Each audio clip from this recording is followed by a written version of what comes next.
Hello YouTube, I'm Paper Cinder. The second game I'm going to talk about is Siren. Siren is also a PlayStation 2 game. Okay. It was directed by the same guy that did Silent Hill, which I love. I love a lot of horror games. Horror scary games. And the atmosphere is really good, just like Silent Hill is. And the audio is crazy good. And when I say audio, I mean like the atmosphere audio, like the music, the sound effects, all that stuff. But heaven help you if you got the English dub of this game.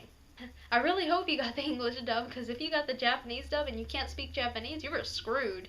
This game is hard enough on its own, let alone in a language you can't understand. I mean, if you're like, oh, I have that game in Japanese, and you don't understand Japanese, you might as well just toss it out the door.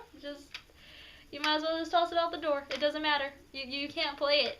You won't even get past, I'm gonna say, the second level. Hey, no cheating on Google. No cheating on Google. No, I'm just kidding. Go ahead and try. It's gonna screw you over anyways. The reason why I said that heaven help you if you got the English dub, I meant because of how horrible the dubbing is. It's so bad. But, I mean, like I said, unless you understand Japanese, you might as well suffer through the English one. Well, actually, nowadays, they have the PS3 one. Just go to the PS3 one, you guys. I didn't have a PS3 while everyone else had a PS3. I barely got my PS3. No joke. I barely got it, last Christmas. So I got this because it was available to me. And I was super excited. I mean, it is the first of the series, and I wanted to start out with the first. But the English dub is horrendous. The voice acting is awful. Some of it's delivered with little to no emotion. Some of it's just silly sounding. The characters are realistic Japanese-looking characters. Their faces are formed by photos taken of real-life Japanese people that they animated onto the 3D model's face. So they look like real people. Okay, they look like really digitalized, choppy, pixelated people. It's weird. But the English dub, is British voice acting.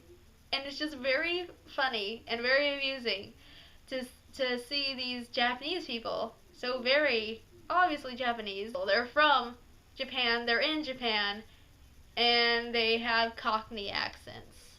The game, though, has a really cool feature called sight jacking. That's probably the coolest, most original thing about this game, and I think this was probably one of the first to introduce this concept, is you get to see through the killer's eyes.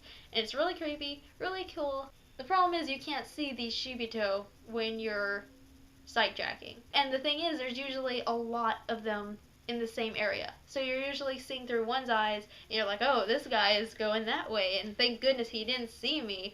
But you're not paying attention to the fact that this other guy is creeping on behind you. And you don't know it until it's too late, and the zombie's coming after you, the Shibito. The good thing is, it's really creepy. Now we're going to get to the reasons why this game is really bad. I wouldn't say just because of the audio, the dubs. No, that's bad, but let's talk about the reason why this game is actually so horrible. The reason is the missions you have to complete in this game are all stealth. There's no other way around it. Most of the time, your characters, you play as multiple characters, by the way, and they each have their own sort of storyline going on, and it's kind of cool how all these characters that you play as, their stories start to intertwine and tell this bigger story. But the thing is, each of these characters that you start as, they don't have weapons usually in each mission that you do.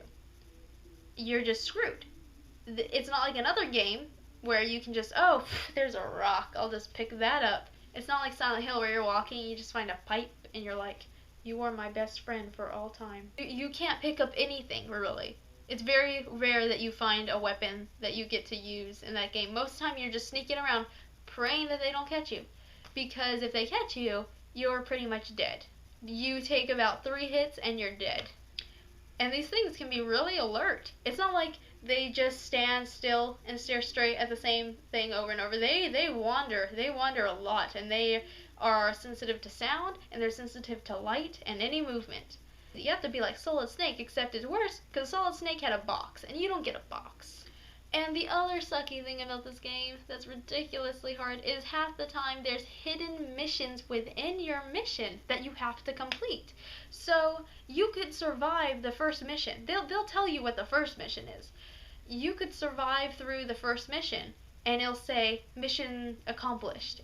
You'll be ready to celebrate. You'll just be partying, just confetti everywhere. You're so happy you did it. And then you realize a couple missions later that there was something you needed to do to go forward. And sometimes the game doesn't even tell you what it was, and you just kind of have to figure it out. Not only that, but the little missions in these games sometimes can be extremely difficult, sometimes even harder than the original mission was. In fact, all the missions are just downright difficult most of the time. And some of the hardest ones occur when you have to protect another character.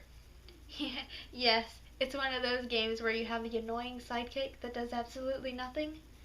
The worst of them all is probably the blind girl, because it's not just blind for a show. It's not just blind for the story's sake. She is legitimately blind in the game. Her AI makes her blind. You can't walk more than 10 feet away from her, and she'll be like, "Where are you? What are you?" in her perfectly Japanese British accent.